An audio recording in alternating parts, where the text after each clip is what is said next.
When this guy spots a group of goblins drinking water, he doesn't rush to attack them with his fists or some kind of weapon. Instead, he uses his skill and opens his inventory to pull out something like a Pokemon ball to summon his own goblin slave. Then he throws it right at them. Unfortunately, it falls short and drops to the ground before even reaching the target. That's not how it's supposed to work, and it startles the goblins just as much as it startles our boy. They quickly spot our MC and rush to kill him. He has no choice but to use his fists after all, but it soon becomes obvious that the goblins are going to kill him. Luckily, the summoning works after a short delay, and the goblin slave saves him at the last moment. The other goblins don't stand a chance. He kills them mercilessly, leaving nothing but a bloodbath behind. After the victory, the goblin slave becomes even stronger and raises all his stats. Yet this goblin slave is only the starting point. Our boy has many more summons to unlock, but to do that, he has to kill a lot more monsters. Though that's not a problem at all, because what could be more fun than defeating monsters with other monsters, right? But just a short while ago, everyone thought he was a complete failure with no chance of ever becoming a hunter. It's the proudest day for any graduating hunter, and our boy is no exception. At the Hunter Association Stadium, he finally walks onto the stage to receive his highly coveted hunter license, having officially graduated as an E-rank hunter. This youth is full of ambition, having worked his ass off to reach this point. You see, he is an awakener of the lowest rank, meaning he was born into this world playing on hard mode. He literally had to study twice as much as a regular awakener just to bridge the gap left by his mediocre rank. However, hitting the books hard did help him accumulate so much knowledge about dungeons and monsters that he currently stands at the pinnacle of theory, leaving even the most blessed awakeners in the dust. So, in this moment, he feels a deep sense of pride. At long last, he's being granted the privilege of becoming a real hunter. Unfortunately, the cold and harsh attendant distributing the certificates ruins everything. That arrogant man literally tears his certificate in two, claiming that being an E-rank hunter is worthless. Hanul might have been granted the title, but he can't function as an official hunter with such an abysmal standing. All the theoretical and tactical knowledge he possesses is completely meaningless if he doesn't have a high rank to back it up. Simply put, all his effort so far has been a pointless grind. Crushed by this reality, Hanul eventually gives up on his dream of hunting monsters. He retreats into gaming to distract himself, but even after 7 years, he can't quite let it go. After all, without a solid career, he's living an aimless life, unsure of how to make a proper living. Right now, his only path forward is playing video games full-time. He has become obsessed with a game called Monsters Block Monsters, also called MBM. As the name suggests, you fight monsters using other monsters. Out of countless species, players are given the freedom to recruit and harness their unit's potential to push back hostile waves in this brutal tower defense game. On paper, the mechanics sound simple, but they are anything but simple. If you've ever played something like Bloons TD5, then you know what I'm talking about. This game demands rock-solid, rocket science-level placement strategies and optimal methods to push each unit to its absolute limit. It allows you to upgrade monsters, but the progression is agonizingly slow. Even if you manage to grind your ass off and upgrade units crucial to your strategy, their levels reset completely if they fall in battle. Permadeath is real here. There is absolutely no way to recover the stats of a deceased monster. While these unforgiving mechanics make the gameplay thrilling, they've also attracted a ton of hate, earning it the reputation of being a historically trash game. For instance, the game literally allows you to take down a magnificent 3-star ogre using just a 1-star goblin if your strategy is flawless. But as they say, one man's trash game is another man's treasure. Hanul actually earns a decent living by live streaming this game because his sharp, critical thinking allows him to beat it with ease. Consequently, he's earned the title of a hardcore veteran within its community, Monsters Block. Monsters has been his only lifeline since his hunter career tanked. Unfortunately, he won't be able to pursue this path much longer, as this will be his last day playing this game. After all, the game developers are shutting it down. Keyboard warriors on the internet are mocking him, and his loyal community is left wondering what he'll do next. They figure he must have a valid hunter license, assuming it's no big deal if he loses his streaming gig. The brutal reality is that he isn't a working hunter, a realization that stings deeply, yet he refrains from revealing this crucial detail publicly. Brushing off his anxieties, he decides to play to his heart's content, considering it's his last day on the server. A special event is currently taking place in-game, simply known as The Wave. The objective is straightforward: protect your castle from endless hordes of monsters pouring out of a portal. The wave this veteran is about to challenge is the 700th, dubbed Uncharted Territory. Up until now, no one has been skilled or lucky enough to reach this milestone, leaving Hanul both excited and anxious. He launches the game, and a massive swarm of monsters begins spawning from the primordial gate. As the overwhelming beast horde charges forward, he deploys his level 100 archer to thin the herd. However, a single archer isn't nearly enough against that swarm and ends up getting slaughtered. It's a devastating loss. Still, he hasn't lost hope. The next troop to step up to the plate is his level 130 succubus queen. Tragically, she too becomes lunch for a massive three-headed hound. One by one, he loses all his high-ranking units, eventually leaving his defenses completely dry. Just when all hope seems lost, the game throws a massive curveball.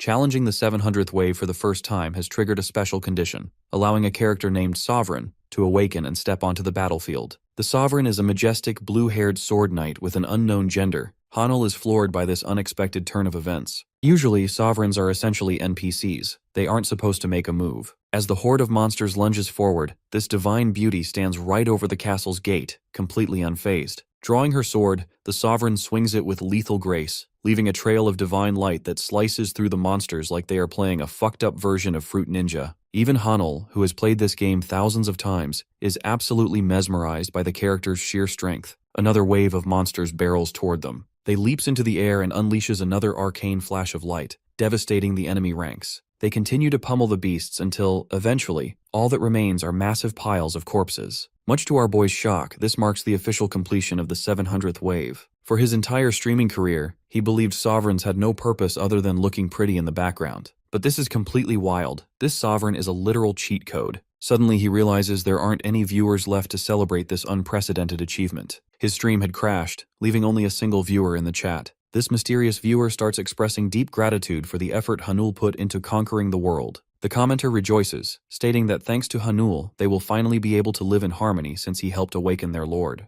Hanul has no clue what the hell this person is rambling about. Things only get weirder when an arcane portal suddenly rips open in his room, and a holographic system window materializes, revealing he has awakened a new skill. The mention of a new skill triggers a memory of his old teachers. They used to say that while E-rankers are generally incapable of surviving dungeons, a lucky few sometimes awaken additional skills later in life. It's incredibly rare, which is why this phenomenon is known as reawakening. Realizing he's been granted a second chance, Hanul decides to capitalize on the opportunity. He is absolutely fired up to make his grand debut as a hunter once again. However, despite his reawakening, his main status window shows no signs of change, a detail that leaves him highly curious. His hope is revitalized when a secondary notification pops up, granting him access to the details of his new skill. The summary presents him with two options. He can make a deal with the Sovereign or converse with the Sovereign. Having no clue what either actually entails, he blindly picks one. He selects Deal with the Sovereign, yet right before the skill activates, a flashing red alert warns him that he lacks the required gold to trigger the condition.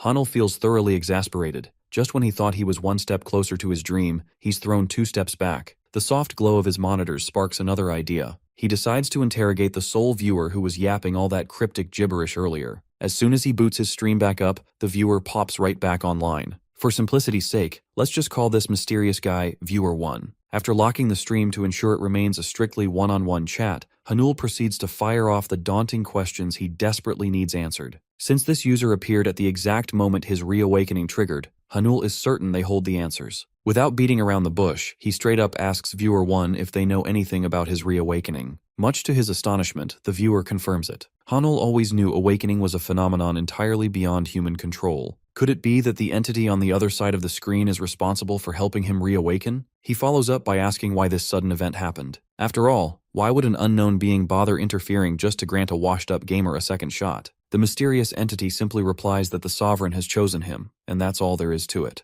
As for why the Lord is granting this massive favor, it's solely because Hanul was the catalyst who awakened their Lord in the first place. The entity reassures him that the thick cloud of confusion currently muddling his thoughts will naturally disperse with time. As for the newly granted skills, Hanul should simply consider them a token of their Lord's profound gratitude. Hanul drops the interrogation, now strictly focused on figuring out how to actually utilize these new gifts. The skill titled Conversation with the Sovereign has a cooldown, meaning he has to wait before activating it. He accepts that, but he demands to know why the other skill is currently locked behind a paywall. The mysterious entity suddenly realizes its oversight and immediately rectifies the mistake by directly depositing 50 gold into Hanul's system wallet. Now flush with the required currency, Hanul can finally test his skills to his heart's content and piece the puzzle together at his own pace. With its duty fulfilled, the entity bids him farewell and logs off the stream. Hanul is totally lost. He even tries pinching himself just to make sure he isn't trapped in some stupid, hyper-realistic dream. Regardless, one thing is absolutely certain. This reawakening isn't just a random fluke. This mysterious entity known as the Lord is directly behind it. Suddenly, a system notification pings, alerting him to a 50 gold deposit. This newly acquired currency finally allows him to activate his skill, Deal with the Sovereign. Instantly, a massive digital storefront materializes right in front of him, displaying a long list of monsters available for purchase. Looking at his wallet, the only unit he can currently afford with his measly 50 gold is a slave goblin. Everything else is outrageously expensive. The most expensive character on the roster is the Sovereign themselves, boasting an asking price of 11 digits, a bafflingly long string of numbers that hurts his brain just looking at it. Naturally, our boy would love to add her to his arsenal, but the sheer cost is staggering. However, it isn't the skill itself that fascinates him. It's the fact that this system window looks identical to the one in his game. The tiny holographic projections of the monsters spinning next to their price tags are almost a one-to-one replica of Monsters Block monsters, with only a few subtle differences. Since the game mechanics allowed him to summon the units he owned, Hanul deduces that it should work the exact same way in reality. A sassy smirk creeps onto his face. He doesn't need to be physically strong to be a top-tier hunter. He can simply have his summons do the heavy lifting. Speaking of gold, a realization hits him. In MBM, players had two ways to line their pockets: clearing dungeons or hunting monsters and selling the loot. Applying those game mechanics to reality, he figures he needs to slaughter some monsters to farm the gold he desperately needs. The glaring issue, however, is that his current physical stats are sitting at rock bottom, way too low to even hunt a lowest grade slime, let alone anything dangerous. Left with no other options, he confirms the transaction for the slave goblin. A blue Pokeball consisting of his slave goblin materializes in reality. The scene shifts to the bustling Hunter Association building. Hanul is here to officially register himself as a solo E-rank hunter. After the receptionist pulls up his fresh record, she finds 4 available jobs suited for a rookie of his standing. Hanul carefully compares the options and deliberately settles on the one that seems the least suitable for his meager physical abilities: a goblin extermination quest in a remote village behind the mountains. The attendant quickly warns him that the designated area is completely out of reach for emergency support. If shit hits the fan, he will be entirely on his own. But that is exactly what our boy wants. The last thing he needs right now is to attract unwanted attention. While feeling a pang of pity for someone so young potentially throwing his life away, the attendant updates his status. Following biometric verification, the registration process concludes, and she promises to text him the relevant mission details. Hanul is cleared for deployment and practically buzzing with anticipation for his debut. Upon finally arriving at the remote village, the client who issued the commission comes rushing out to meet him. The old man is overwhelmingly grateful that a brave hunter actually accepted his request. After all, very few awakeners would volunteer to trek all the way out here for such a pitiful payout. Even so, the elder looks skeptical that a scrawny kid like Hanul can handle those nasty creatures alone. He genuinely worries for our boy's safety. Appreciating the old man's sincerity, Hanul flashes a confident smile and reassures him that he won't let those vile creatures defile the village any longer. Venturing deep into the forest where the goblin nest is supposedly located, Hanul stumbles upon a rather unexpected sight. Instead of acting like disheveled creatures driven by primal instincts, this group of goblins is casually chilling by a stream, drinking water like regular humans. Brushing off the weirdness, Hanul opens his inventory and pulls out his newly acquired familiar, which is currently resting in its blue blob form. Channeling his inner Pokemon trainer, he throws the blue Pokeball at blazing speed toward the creatures. The sphere lands right in front of the bewildered goblins. For a tense second, absolutely nothing happens. Hanul finds himself in incredibly hot water. His Pokeball seemingly failed to deploy. Realizing the human standing before them is hostile, the goblins instantly bare their sharp claws and close the distance, ready to rip him to shreds. Knowing he has no other choice, Hanul braces himself to fight barehanded. Instead of fleeing, he balls up his fist, ready to throw a desperate counterpunch. However, just as a green menace is about to sink its claws into him, the system finally triggers. The goblin summon makes a badass, explosive entry, materializing out of thin air and brutally knocking the hostile monster away with a massive club. Seeing his summon up close makes something click in Hanul's brain. When he first started streaming MBM, the very first monster he obtained was a standard slave goblin. Over time, he had equipped that lowly minion with god-tier items,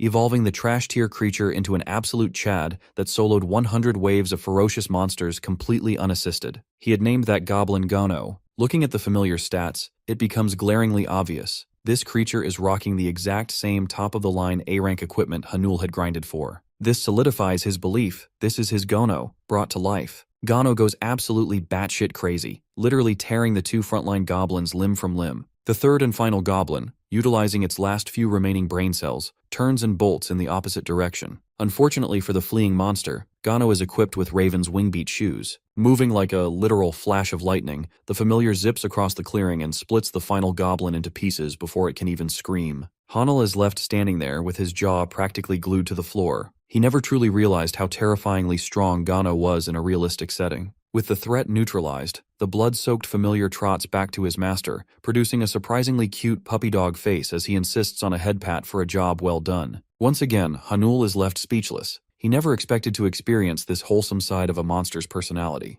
The system chimes, notifying him that Gano's affection level currently stands at 20 out of 100. It further details that reaching maximum affection will unlock a brand new skill. The usually pragmatic gamer, who was previously hesitant to even touch his summon, immediately drops to his knees and hugs the goblin like he is his long-lost brother from another mother. Back to the main agenda, Hanul notices a glaring issue. The corpses haven't dropped a single piece of loot. How is he supposed to farm gold? Thankfully, Gano already has it figured out. The familiar leaps from corpse to corpse, driving his hands into their chests to harvest their life essence, which takes the form of faintly glowing monostones. A portal of arcane blue energy materializes nearby, and Gano casually tosses the stones inside. In exchange for the 3 low-grade cores, the Lord's Castle of Illusion directly deposits 30 gold into Hanul's account. It all makes sense now. Instead of monsters dropping physical coins, he has to extract their mana stones and exchange them via the system. Hanul showers Gano with more affection for figuring out the mechanics so quickly. Now that the gold is secured, he prepares to collect physical proof of the quest's completion for the association. But it seems those 3 goblins were merely the appetizer. A sudden, violent commotion erupts from the depths of the forest, demanding their attention. With each passing second, the earth-rattling thuds intensify.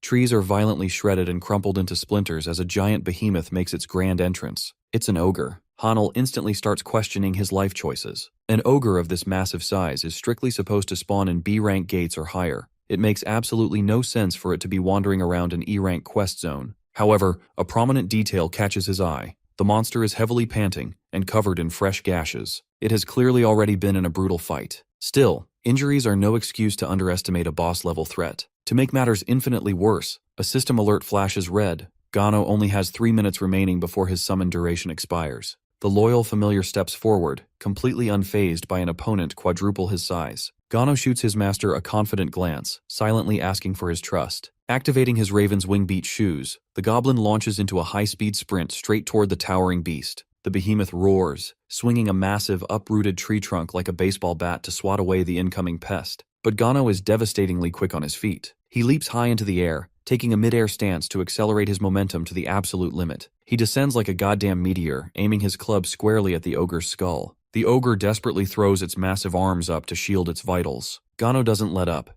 The immense pressure quickly becomes too much for the beast to handle, resulting in a sickening crunch as its arm bones shatter and its ribs cave in. Pushing his amplified strength even further, Gano unleashes a shockwave that sends thunderous ripples through the forest, forcing Hanul to skid backward just to stay upright. Ultimately, the ogre is completely crushed beneath the sheer kinetic force. Hanul is absolutely floored by this astronomical display of raw power, rushing over to celebrate the victory with a happy little dance. With only 3 seconds left on the clock before he vanishes, Gano hurriedly extracts the massive mana stone from the ogre's chest and offers it up. The familiar then dissipates back into his blue orb form, leaving Hanul holding a chunky, high-quality core. The arcane portal reappears to claim the prize. Tossing the low intermediate mana stone inside nets him a massive 100 gold deposit, pushing his current haul to a comfortable 130 gold. It seems the system has one more surprise in store. Because this marks his first official monster takedown, Hanul is rewarded with a premium gacha ticket. This ticket allows players to roll for exceptionally rare items, though any veteran knows the drop rates are usually absolute trash. Activating the ticket causes an ornate chest full of mysterious goodies to materialize before him. A fascinating truth is revealed by the system. The god-tier gear he pulls from the gacha isn't just for his summons. He can actually equip the items himself to boost his own rock-bottom stats. Before he can celebrate his newfound potential, the sound of snapping branches alerts him to incoming company. A fully armed group of awakeners rushes into the clearing, clearly tracking the trail of the wounded ogre. The trail does indeed lead them right to their target, but the problem is, it's already dead. As soon as Hanul gets a clear look at the squad, his heart sinks with despair. He instantly recognizes the woman leading the pack, Yoon Soo-ah, the formidable leader of Team 2 from the prestigious Pungbak Guild. It's immediately obvious that her team had been the ones fighting the ogre earlier, whittling it down before it escaped. Dealing with a high-ranking guild over a stolen kill is never going to be easy. Hanul tries to quietly hightail it out of the area, but Sua barks at him to freeze. Her squad instantly fans out and surrounds him. After formally introducing herself, she sharply explains that the abnormal ogre was their designated prey. She is visibly thrilled with neither the situation nor the fact that someone else seemingly sniped their kill. It's an incredibly tense situation for our boy. Suwa glances at the fallen ogre, wondering just how this guy managed to defeat the monster alone, even if they had been wounded in the fight. 3 of them as B ranks were trying their hardest to defeat and couldn't, and judging from this information, she concludes that this guy must at least be an A rank. Reacting accordingly, she extends her hand, introduces herself as Suwa from the Poonback Guild. The baddie wants to see what kind of guy she's dealing with, so Hanul reacts calmly with an introduction of his own. The shocking part is that Suwa can sense that an archangel is actually interested in the person standing in front of her. This annoys her, and she just can't place a finger on what makes this simple-looking guy so special. Curious about his abilities, she asks Hanul if he hunted the monster alone. He vaguely replies, admitting that he did. This puts her on edge, making her wonder if this dude is hiding something. She then explains that they were the ones involved with the ogre's previous battle, and how she's glad that he managed to stop the monster before any damage could be caused. Our boy casually responds by saying that he got lucky, but Suwa knows that he's saying bullshit because an ogre can't be killed by luck alone. Now, she's fully suspicious of him, and to react accordingly, she agrees to hand over all of the payout reward to the ogre they were chasing. Basically, the Poonback Guild will personally reach out to Hunter Hanul for his role and deal him the payment. This is a shocking favor even for Hanul, who can't believe that they're being too nice by handing away their own prey. Suwa's sharp, because she adds a return condition, a question that she's been meaning to ask. Of course, our boy knew that the deal was too good to come for free, but he's surprised when this girl casually extends her phone. Hilariously, Suwa looks like a petite girl trying to ask out her crush's number right now. Even she's flustered while asking for his number, while our Giga Chad dense protagonist doesn't even know what the heck is going on. The scene cuts to our boy meeting with the villager uncle who is greatly indebted to the hunter for saving their lives. Hanul is just happy that he cleared a safe path for them up the mountain, and learns how these villagers have had it rough. The chief wants to repay him. The offer comes in handy because Hanul is really curious to know about the location of the famous training monument landmark. The old man guides him down a path straight down, assuring him that he'll find it at the end, and that the same path inspires good luck.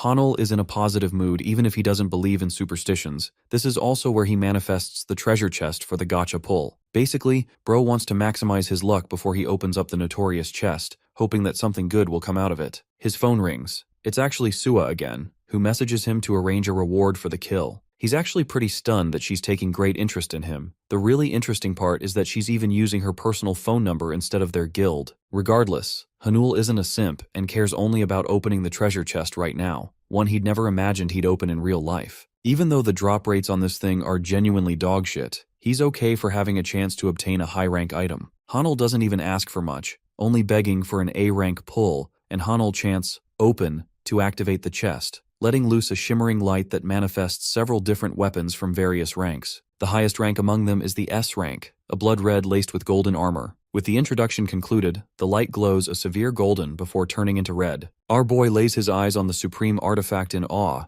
as the scene ambiguously cuts off from his reward. Back at home, Hanul sits pondering the current situation. Though he's found a way to amass gold, right now his hurdle is selecting to train his monsters, not knowing what's the issue with the system. On his current monster sheet, he can hire a goblin fighter, but to his shock, an ogre berserker is also available. A typical warrior goblin costs 70 gold, so that's not the issue. But the confusing part is the berserker ogre, which costs a whopping 420 gold, and even though it's out of his league, it's still available for hire. Suddenly, it clicks in our boy's head. The system only allows him to hire monsters that he's personally killed. If that story checks out, then it is understandable why only the goblins and ogre classes are unlocked, despite the gold difference. This means that Hanul personally has to hunt these monsters, and though it seems like a difficult requirement, with his earlier gacha pull, things look believable. By the way, bro didn't get that armor, and instead acquired unique grade glasses, buffing his stats and giving him a skill. He's actually surprised that a unique grade item even came to him. The artifact is top quality and is one of a kind.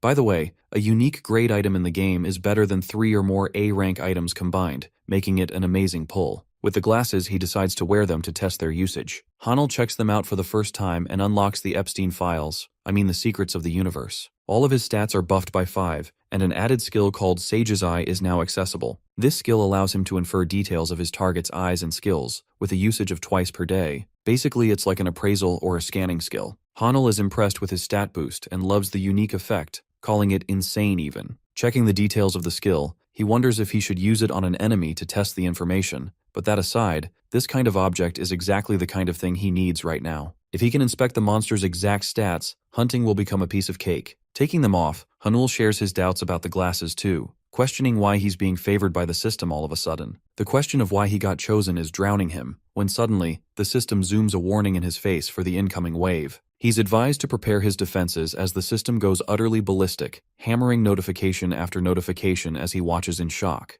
Hanul observes the game's screen, and to his genuine horror, he learns that a newly added 701st wave is going to start in 10 minutes. Bro doesn't even know how to prepare his defenses for the damn wave. All he can envision is the hellfire armies of monsters that are going to swarm him the moment that wave starts. This is like a level 1 thug facing the final boss. Bro is losing his balls and wants to decline, fearing the outcome. The system highlights that his failure against the monster invasion will result in the destruction of the Castle of Illusions, which means every single power he has available to him will collapse. And here comes the neat part. Hanul watches the future as he sees cities burning in the utter destruction of the world. Failure is death. The wave is about to begin, and Bro is questioning how he's going to stop those damn monsters. The blue gate spirals like a portal, resembling the exact one from the game, but Hanul is confused on why he's being forced to participate. Then there's the fact that his own participation results in a catastrophic world goes fuck all penalty. It's a genuinely crazy downside, but the system's decided it's round and will commence the wave in 10 minutes. Knowing that he can't overthink the current situation and merely has to act,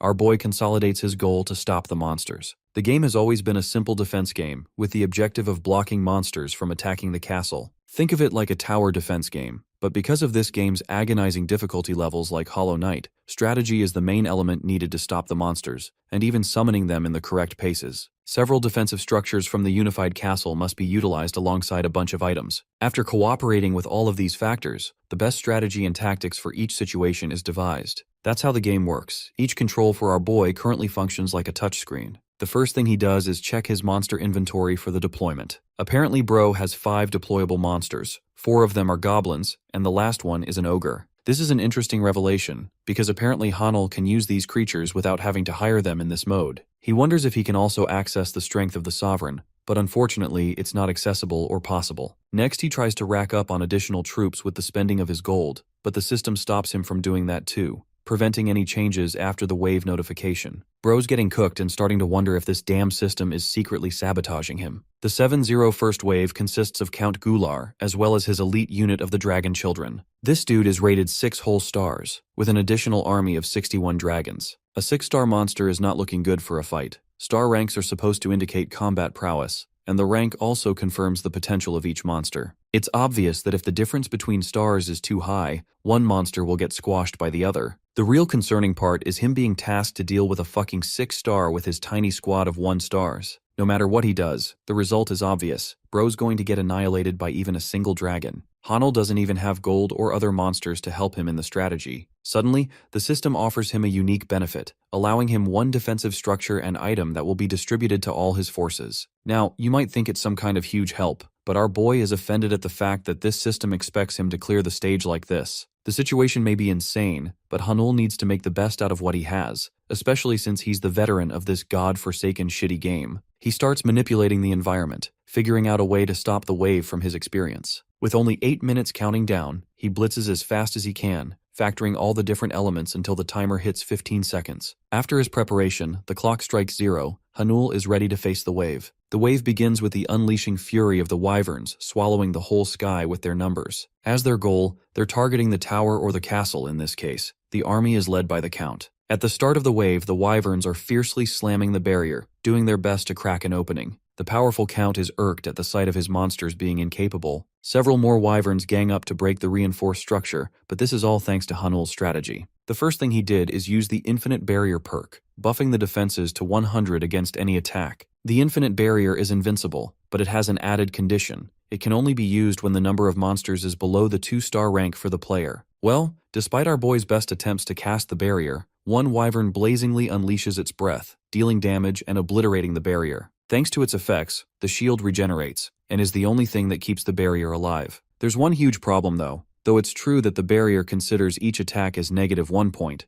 if all 61 dragons attack together, the durability would slam to less than half instantly. That's the loophole, but our boy's got a solution for that too. It's called spam clicking. Bro is taking inspiration from Osu players. This way, the durability is boosted by 1 per each click, making his own fingers his limitations to the barrier's healing process. Hanul's hand is starting to hurt, but it's the surest way to guarantee complete defense of the barrier. Next up is the bigger question: how the hell does he even manage to defeat these godlike monsters? The answer is simple. The barrier reflects the attack of one of the wyverns, hurting it by 1 point. Normally, goblins are incapable of hurting wyverns, but thanks to his special item, the Hakan's Spoon, the conditions are reversed. This A-rank item allows our boy to deal damage regardless of rank disparity. The wyverns are starting to taper in strength, even if it only deals them 1 help loss. One of the beasts even notices this clumsy goblin making fun of him, and despite all its rage, the dragon can't do anything at all. From the way this is going, our boy is going to require around 60 whole hours to clear the whole horde. So now, the difficult part is just withholding the barrier's recovery process for 60 crazy hours. The battle of attrition begins as Hanul spams his finger, wondering if his goblins are gonna die first or he will. The Count's forces are up against Hanul's as both offense and defense meet a stalemate. Sometime later, our boy is starting to get tired, and the moment he tries to reach for water, Bro's entire body shivers coldly. The thing is, this man isn't even allowed to interact with anything outside the game. Long story short, Hanul has to suck it up and get no rest, no water, no food, no shitting, no gooning, no beating his meat, just to beat the game. With all his movements caught up, dude knows that the average person would go insane from despair. But this man is built differently and calls it the mere start of the game. One of the dragons erupt in calamitous rage and fires off a titanic fire breath, chipping off the barrier by a lot. Being cornered and feeling the thrill is the very reason our boy loves this game, as only 2 hours have just passed with 58 left to go. The death penalty is far too high, the whole world will meet destruction, so Hanul goes gamer god mode and accepts complete control of the situation, vowing to fight harder. 12 agonizing hours raced by, but he's not even halfway there. The damage is eventually going to stack up, so sooner or later, things could be better. The goblins are slowly chipping away at the dragons. 2 wyverns collapse, but the rest of the army remains. Still, Hanul is okay with this outcome and just wants to continue this trajectory. 3 more monsters collapse, his spirit holds on. A day has passed and he's only cleared 10, then 12, and when a few more wyverns tried to pierce the barrier, 2 half-drakes died in the process. The Count knew his numbers were toppling, more wyverns began to fall, as well as the half-drakes, and after a fucking crazy run, only 2 Mazanters remained. By this point, Hanul couldn't even touch the screen and was unable to reset the durability for the barrier. One of the goblins launches an attack, only for the wyvern to pierce past it, before releasing a dual strike headed right for the shield. This attack is the game changer. The infinite barrier is officially destroyed, waking Hanul's soul open. The few seconds he decided to rest is when the barrier got obliterated, and if the castle takes even a single hit in its current condition, it will fall. However, Gano decides to make the sacrificial play, and heads right up to confront the dragon. I still think this is the coolest depiction of any goblin. Bro looks like he could have a whole manhwa about him. Anyway, the two are about to clash, goblin against dragon. Gano's got that aura-farming gaze and literally pours his everything into smashing the monster's skull. His mace is so powerful that it stuns even our boy, defeating the dragon and even toppling the Count. With this, the wave is officially cleared, much to Hanul's shock. He screams in celebration, but before even breathing another second, Hanul collapses instantly. The next time he wakes up is when the sun is out bright. Bro didn't even know when he got cooked. He stares at the system screen remarking the clearance of the wave, granting him 20 wyvern bones, 10 drake scales, and 5 drake hearts. These are the loot from the mission, but he doesn't really know what he's going to use them for at all. The system then comes to explain that 3 conditions are left until he can share a conversation with the sovereign. The first condition is to amass a playtime for 50 hours, and the second for defending successfully. Hanul doesn't even know the purpose of the conversation, let alone why the heck it is blocked by 3 conditions. Regardless, Bro is just happy that he's cleared 2 of them, so he'll soon be able to access the feature. Then comes the final reward, one he'll get for clearing the wave. The screen shines a bright light, blinding the room and astonishing Hanul. At that moment, we get a shot of his phone. Apparently, Bro got called 7 whole times by his admirer, Sua. Back at the Pungbek Guild, Sua's brother refuses to understand the situation. The same guy that is supposedly an E-rank managed to beat an ogre. Big Shaq from the NBA over here is tall as fuck and he thinks our boy is a fraud, but Sua emphasized that there's been rumors of Hanul's reawakening. Suhyuk doesn't believe it for a bit, knowing that reawakenings are pretty damn rare. At that point, they find the man of the hour, Hanul himself, dashing as fast as he can for a talk. He knows that they've been waiting for a while, and apologizes for being unavailable. Even though Bro is apologizing a shit ton, somehow Suhyuk still has a stick up his ass because the guy made his sister wait for 3 days. Sua hollers at her brother and tells him to stop, Meanwhile, our boy takes notice of their relationship. As for Hanul, she gives him an explanation regarding the ogre's rewards as well as the payment settlement. Our boy wants to kick things off with the association report first, so they're brought to the staff desk where the receptionist receives Sua's personal testimony watching this guy take down an ogre. She knows that no one else could have arrived, even if there isn't any physical evidence. Soo-hyuk, being that overprotective older brother, glares at the receptionist for even trying to question them, so she instantly folds. At the same time, she argues that a monster of the B-rank caliber requires proper formal verification procedure. What that means is that they're going to be measuring our boy's stats to see if his story checks out. This is going to be done using a manometer, and that's a problem. You see, Sua understands that this guy has reawakened, but even she couldn't check his stats. Worried, she even vouches for him, so they use a different verification method. But Hanul himself is pretty confident and vows to do the measurement right away. In the next scene, the manometer clears one of the members' stats at D rank, and next up is our boy's turn, so Sua is naturally worried. Her brother believes this is the best situation possible because he wants to see the kind of potential Hanul has for inspiring the constellation's interest. If he doesn't have any ability, then he's not worthy of being noted. Finally, our boy places his hand on the giant stone, with nothing on him to help boost his stats. It's been a while since he stood in front of one of these, and like other hunters, he too had his mana measured 7 years back. The manometer fires up to check his stats while his friends await patiently. Soo-hyuk is drawn to a certain reaction when suddenly the manometer's measurement reaches completion. Hanul stands as the evaluation clears his new rank as a whopping S rank, a jaw-dropping crazy turn of events that steals everyone's attention. The S-rank descriptor is something that not even Hanul himself had any idea about until he got the final reward for the mission. You see, back then, he acquired a new skill. It's called the Lord's Afterimage, which adds the strongest monster of the previous wave's stats to the player's stats. However, the stat is only accessible for 30 minutes and can only be used once per day. Basically, Bro can use Count Gular's stats for the allotted time period, and that's what he did, buffing himself to obscene levels. He got the perfect skill for the measurement, because while the skill is active, his powers are comparable to an S rank. No one can feel a thing. The world will simply consider him an S rank rookie. Both siblings are stunned. Even Soo-hyuk has to offer a compliment despite his hesitation. With the measurement concluded, he is officially recognized as the person to defeat the ogre. One of the members assures him that it's all they needed. Hanul thanks the siblings for helping him progress the process smoothly. He wants to head out straight away, but as he's leaving, Soo-hyuk stops him for a chat over coffee. He is inviting him as the vice guild leader too, so it's a grand invitation that catches the attention of everyone else. The people are interested in this development, only for our boy to act extra smug by rejecting the offer, believing that he only needs Sua for any information regarding the guild. Saying so, Hanul walks away from the scene, leaving her pissy brother at a loss for words. He comes back home and his face is everywhere on the news. The stream has just started, with the Hunter Association declaring his current rank as B rank. By the way, this is because the association doesn't allow a hunter to jump more than 3 ranks at one time. Well, even his own stream is having some commenters shitting on the trash game. Bro plays it chilly and acts like he's not the one they're talking about. The viewers are going crazy for the secret S rank who stood up to Soo-hyuk. They speculate that this dude might end up joining the guild, but also learn about the rumor of him rejecting it. While they're glazing and talking about him, Hanul adds that he's got some new content for the viewers. It's actually hunter-related content, but the viewers aren't as much interested. He decides to pioneer their interest by asking their suggestions to clear a specific dungeon. They're stunned that he's going to stream the entire raid experience, as that's considered straight up illegal. There's a confidentiality agreement for hunters that can't be violated. Instead, Hanul intends to just post the clearance certificate and then tell the story himself. They all think his story is going to be peak. The guilds who are actively trying to hide the secrets of the dungeons will fail because of one streamer. One viewer suggests taking on the Mad Dragon's Nest, but then another drops 50,000 won for the Giant's Kitchen dungeon. Then a third viewer drops 1,000,000 freaking won,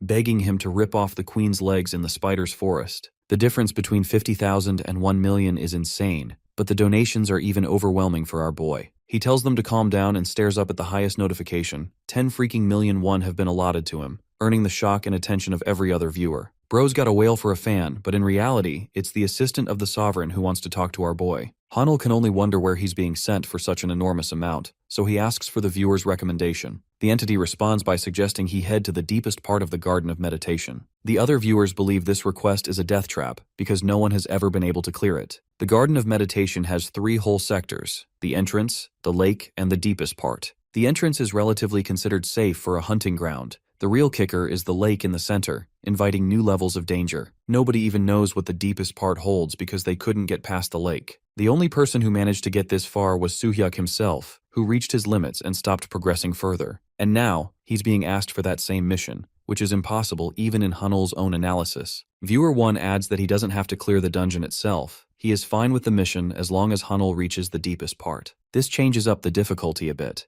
though he's even assured added support if Bro ends up clearing the dungeon fully. The rest of the viewers vouch against this crazy request, knowing that it's going to get the streamer killed in the name of content. Admittedly, our boy knows the gravity of the situation, but he's okay with just reaching the deepest part and returning back. Then there's the fact that viewer 1 himself wants him to complete the dungeon, and even offered his support for it. Hanul really isn't looking forward to this mission, but ultimately shouts loudly that he's ready. Let's visit the Hunter Bureau, where the receptionist is taking his request to challenge the Garden of Meditation on a solo expedition. After hearing his interest in exploring the deepest part, she reminds him that it'll be the most dangerous journey on his own. Hanul tells her to just process his request, so she lodges him for something in a week. However, our boy urges her to make clearance sooner. It's not like he has to take anyone on a solo expedition after all. She offers him tomorrow for a slot, something Hanul is fine with. He's expected to come by at 4, and so Hanul leaves having made his appointment. While he's exiting the building, an interesting duo drops by, vying for his attention for a chat.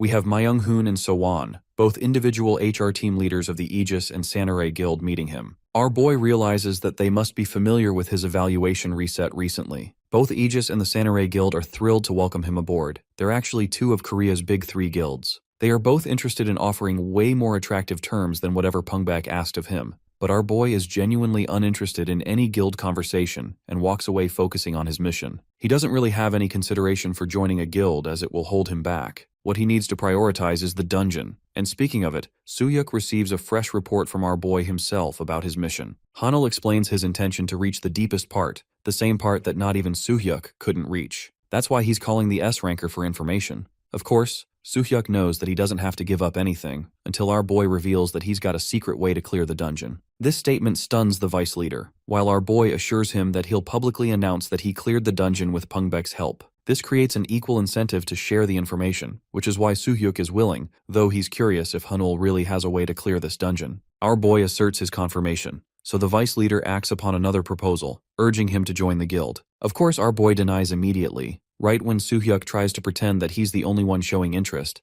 Hanul shares that both Aegis and Samurai guilds have respectively contacted him too. This information hits the vice leader like a truck, because it only confirms that the other 2 leaders are making a move on the fly. Hanul presses on, believing that Pungbak's offer holds little regard to him. Defeated in the negotiation, Soo-hyuk agrees and makes one thing deliberately clear. He doesn't have any information on the deepest part, and that the dungeon structure could have changed over the course of the year. Hanul is okay with that and makes the best of what he can. He arrives at the designated spot wearing his glasses, and immediately the men in front of him take notice. Kwangsu introduces himself as one of the Bulgul Guild. Our boy returns the greeting, but the Baldy already knows a crap ton about the kid thanks to the evaluation. He's a stuck-up who hasn't worked with an S-rank before and takes issue with our boy applying solo. Bro's a sore loser and rudely explains that his guild has a mission to carry out, so he's not going to offer any help at all. Feeling no threat at all, Hanul agrees to the setting. Egghead walks away acting like S-rank means nothing in a real fight. Even Hanul didn't expect these guys to be on their period on the first day. He's lucky to have gotten in, but for dungeons like these, a minimum party size is required with a month-long reservation. The party members have waited for a while and our boy managed to get in on day 1, so they're upset about that. Regardless, he activates his Sage's Eye to infer their ranks. All of them are garbage and won't be able to keep up with our boy in the deeper parts. This means they could be being used for spying. Regardless,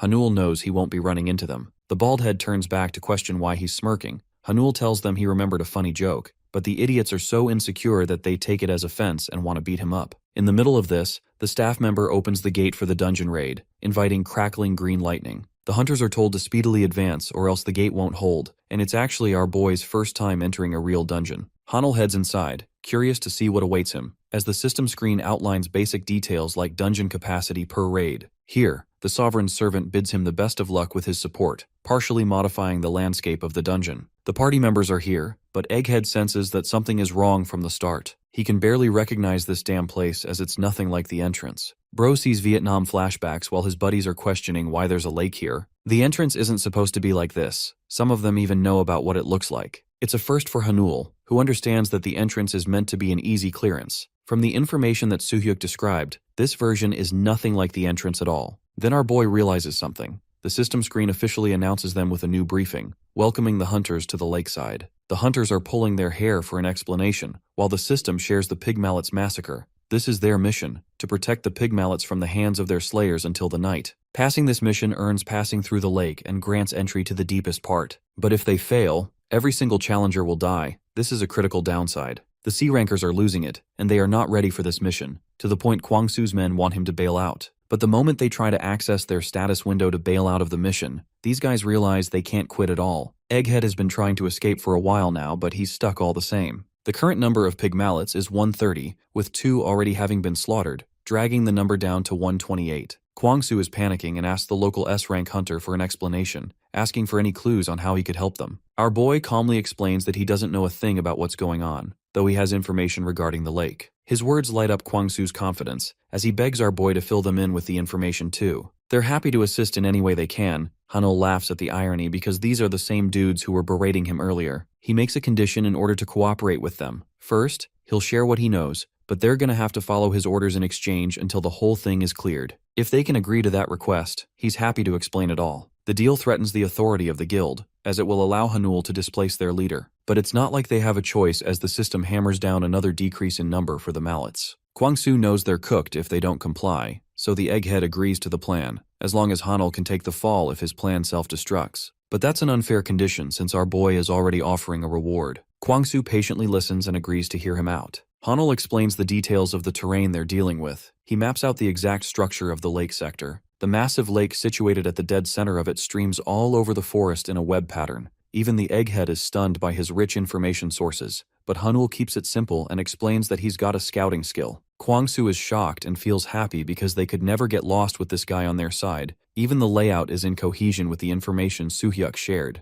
More precisely, what's happening right now is that our boy is using the sacred map given to him by Viewer 1. It's a gift from the castle, so he doesn't have to do much of the heavy lifting. The mission is pretty simple. They'll save the pig mallets from being slaughtered, but that means locating them is important too. All of them reside in the wetlands, so there are 8 total nesting zones to target. From then on, they just have to dash quickly before the Slayer has the chance to eradicate a zone. Hanul intends to gather them into a collective spot for easier defense. That's about the start of the plan, and he wants them to act immediately as the number topples further down. Even as they're not doing anything, they're losing numbers, and because of that urgency, Kwang Su's group blasts away to locate the zones. Though he's curious what the S-rank hunter intends to do, to which Hanul explains that he'll handle the pig mallet solo. The guild leader leaves him to his business, allowing our boy the privacy he's been meaning to have. His goal is to scout the area using the map of the lake. Apparently there's a hidden mission in this zone with a special reward, and our boy mainly wants to fulfill that mission. The hunt is about to begin, but first, he needs to figure out 2 things during the scouting: the hidden mission itself and then the identity of the slayers killing the pig mallets. Apparently there are several kinds of monsters here, so he's gotta know who they are. Spying on a group, Hanul observes a bunch of lizardmen looking beefy as hell. He's actually stunned and realizes that these guys must be the slaughterers responsible for killing the pig mallets. His plan just got a whole lot more complicated, because even though the lizardmen are only at a D rank level, a huge pack of them is a pain in the ass to deal with. Knowing he shouldn't engage in combat,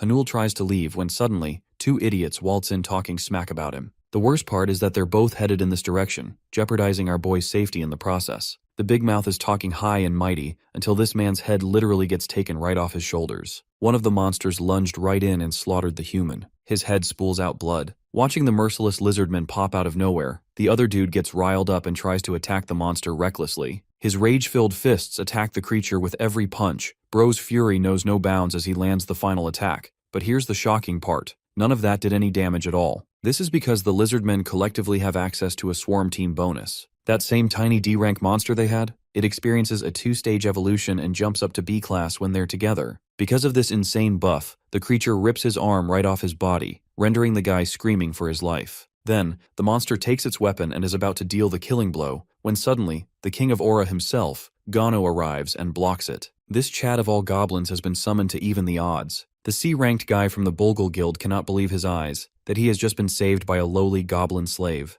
Hanul shows up from behind and reminds the big guy that he asked them to stay at their designated places in the dungeon. The big guy explains that he simply got lost along the way and somehow ended up in this section by mistake. Hanul tells him to retreat and take care of his wounds while he handles the lizard man himself. He then orders Gano to quickly clear the surrounding monsters. He is already short on time and still needs to locate a special quest hidden somewhere in the dungeon. Gano moves immediately and activates Raven's wingbeat. He dashes past the lizard men so fast that they can barely track his movement. The named goblin slave takes down one monster after another before the lizard men even realize what is going on. Meanwhile, Hanul stands calmly, watching the fight while enjoying as a spectator. Even though the lizards heavily outnumber Gano, he knows they stand no chance against him. Just then, one of the lizard men seems to use all its brain cells at once. It realizes that attacking Hanul directly might be their only option and suddenly leaps at him, aiming for a one-shot kill. Hanul instantly activates Lord's Afterimage and draws the stats he gained from Count Gular in the previous wave. Getting S-rank strength for half an hour, he easily knocks the monster away as if it were nothing. By that time, Gano has already finished clearing the remaining brain-dead lizards.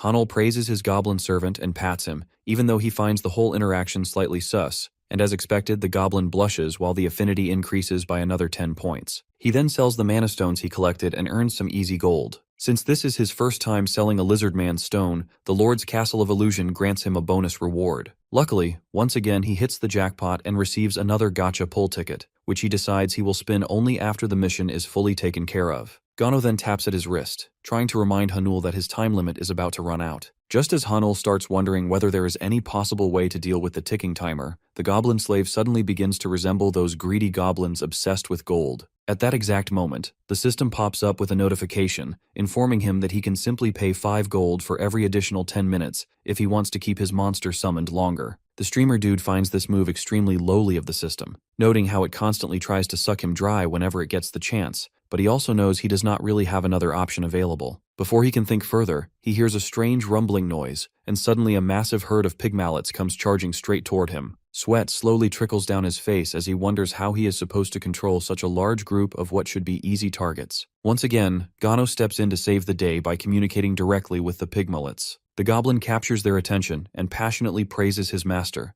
telling them how much Hanul genuinely wants to protect and save them. The pig mallets instantly burst into tears after hearing the emotional speech and rush toward Hanul, desperately trying to show their gratitude. Just like that, Hanul finds himself able to guide the monsters like a shepherd leading his flock. After resolving this unexpected situation, he continues scouting the area alongside his goblin and keeps eliminating every species of lizard man that dares to approach them. However, when he later attempts to sell the mana stones again, the system suddenly flashes a red warning, informing him that the castle's funds have been completely depleted and that he will not be able to sell or collect any more stones until additional funds are restored. It seems that Hanul has already reached the unit limit for each species of lizard man he can command. He never expected that the castle would actually run out of gold. Now that he knows there is a strict cap on how many monsters he can control, he decides to stop hunting the lizard man types as this would be worthless for his time. He then counts the pigmallets he personally rescued, arriving at roughly 60, and the system notifies him that a total of 70 have been saved overall. From that number, it becomes obvious that the entire Bolgul Guild managed to secure only 10 on their own. All of a sudden, something shifts within the pig mallets and they begin acting wildly. The so-called easy targets suddenly start running in unison, leading every player inside the dungeon toward the center of the lake. The dungeon system responds with an announcement, explaining that the slaughterers have ceased hunting the pig mallets and that night has officially fallen. They are congratulated for successfully protecting the easy targets from the slayers. Since the total number of pig mallets saved has reached 70, a hidden objective is also fulfilled at the same time. By now, the members of the Bolgul Guild are completely at their breaking point, shouting at the dungeon to just let them out of this nightmare. However, just as everyone assumes it is finally over, a new notification appears and informs them that a trial of medication is about to begin. A massive wave of sparkling water suddenly surges toward everyone, and just when they believe they are finished, the pig mallets they saved grow serious and leap forward to shield them. Hanul and Gano remain standing there, visibly startled by the sudden turn of events. The system informs them that the pig mallets they protected from their predators are now returning the favor as a gesture of gratitude. Hanul can hardly believe that these easy targets actually possess such hidden potential. At that moment, it finally makes sense why they were assigned the task of protecting them in the first place. He quietly wonders whether saving more would make one more safer. To test his theory, Hanul takes a quick glance at the others, noticing that most of them have barely managed to save 1 or 2 pig mallets each. The leader of Bolgul Kwang is barely holding on, and the pig mallet beside him looks like it is on the verge of breathing its last. The rest of the Bolgul members appear to be in a similar state, which makes Hanul genuinely worried about their condition. He quickly tries to come up with a way to save all of them. and right then, the system pushes out another notification. It finally reveals the hidden mission that Hanul has been searching for all this time. To complete it, he must locate and suppress the true source behind this trial. On top of that, he learns that if he defeats the monster responsible for triggering this event, the trial will immediately end instead of lasting the full 10-minute time limit. Hanul wastes no time, steadies himself, and wears his spectacles. He activates his Sage's Eye skill and quickly identifies a presence exactly where the system indicated. Upon focusing further, he confirms that it is a named monster called Zen Karuk, a highly intelligent creature possessing dangerous skills such as Cataclysmic Wave and Storm. The realization makes him anxious because named monsters are regarded as special beings with unique abilities exclusive to them. Even so, he forces himself to calm down, reminding himself that a hidden mission was never going to be simple. When Gano becomes visibly excited and prepares to charge at the monster lurking behind the massive wave, Hanul stops him and states that he will only be spectating this battle. He explains that without any water resistance, Gano would be at severe risk inside the lake, as the battlefield would pose a serious threat to him. Hanul then opens his monster summoning shop with the intention of hiring a new monster to handle the situation. From the Lord's List trade, he selects an Ogre Berserker, mainly because it possesses natural resistance to water. However, a new concern immediately arises in his mind, since unlike Gano, the Ogre has no equipped items, which means it would most likely lose against a named monster of Zen Karuk's caliber. Realizing that he needs something to boost the Ogre's stats, Hanul takes out his premium gacha ticket despite its notoriously low success rate and decides to use it. He hopes that the draw will give him an item capable of helping the Ogre stand a real chance against Zen Karuk. The ticket activates, and a golden light bursts out, forcing Hanul's eyes wide open once again. He feels a surge of excitement upon realizing that it is an S-ranked item, yet that excitement quickly turns into confusion because the item does not appear to be something particularly useful in combat. Meanwhile, the water current continues to grow stronger, leaving him with no real choice but to summon the Ogre and equip it with the item he just received. The moment he places the item on the Ogre, the creature suddenly collapses to the ground.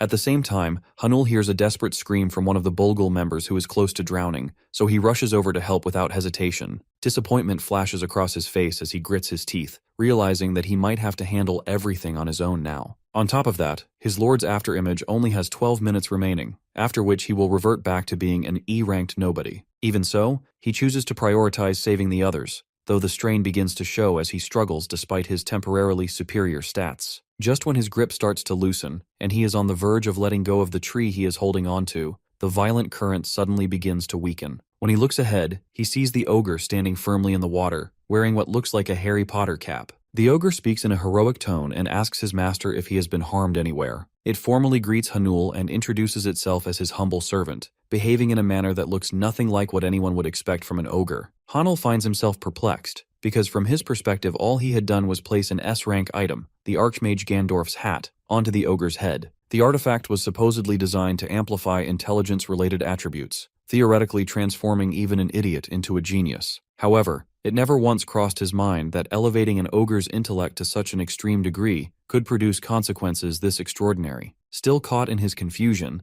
Hanul questions his servant, asking how it is even possible for him to articulate words so clearly and hold a proper conversation. In response, the ogre confidently flexes his muscles and explains with evident pride that the hat bestowed upon him by his master has altered his being, reshaping him into an entirely new version of an ogre. Following this declaration, the ogre respectfully lowers himself into a deep bow before Hanul and humbly requests that his master issue a command. Hanul answers that prior to giving any direct orders, there is something he wishes to clarify. The ogre readily agrees without hesitation. Hanul then inquires whether the monster is now capable of wielding magic, to which the ogre proudly responds with a yes, explaining how he just imbued his log with it. Hearing this explanation fills Hanul with excitement, as the circumstances finally appear to be turning in his favor. Seizing the momentum, he instructs the ogre to advance directly through the violent storm while he himself follows closely behind. Without delay, the hat-wearing ogre begins forcefully pushing his way through the overwhelming surge. Hanul even gives the ogre the name Odolf and tells him that he is depending on him. The moment he hears his new name,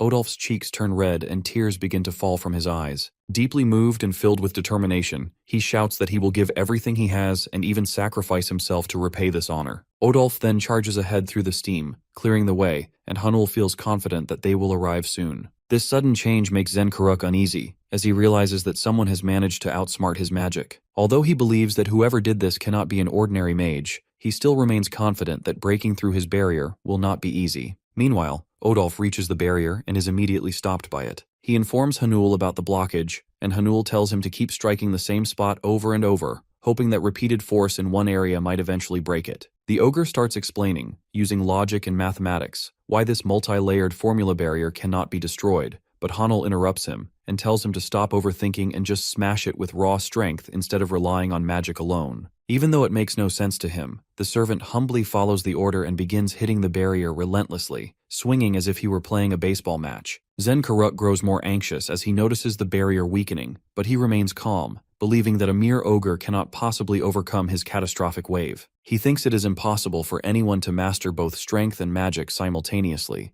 and while he continues to talk about how unbreakable the barrier is, it unexpectedly shatters. This completely surprises the lizard Zen Karuk. He tells himself that only an ogre who is also a mage could manage something like this, which should be almost impossible. Looking at the ogre wearing a mage's cap, he cannot believe that his magic seal has been broken. He starts wondering if the ogre is actually an ogre shaman. When Hanul asks the lizard if he is Zen Karuk, the lizard does not respond. Instead, he focuses entirely on attacking the enemies in front of him. He assumes that the ogre shaman must have drained a lot of mana, and that this will give him the advantage over a weakened foe. Just as the lizard is about to cast a powerful attack that could kill anyone instantly, Hanul tells Odolf to try a long-range spell to interrupt it. Hanul expects a fireball or something similar, followed by a charge at the enemy, but the ogre simply throws the log at Zen Karuk. The lizard does not notice that a real log is coming at him, and arrogantly claims that he has already won, insisting that no magic can break his barrier and that he had anticipated this attack. However, when the log finally hits, all of the lizard man's confidence shatters instantly like fragile glass, and he collapses defeated on the spot. Hanul turns to his massive servant and comments that the spell he used merely looked like a log being thrown, and Odolf immediately apologizes, explaining that he has not yet learned any proper spells. The scene then shifts to the Pungbak Guild headquarters, where the leader is being pressured to hire the newly awakened S-ranked hunter Hanul quickly before their rivals get the chance to snatch him up.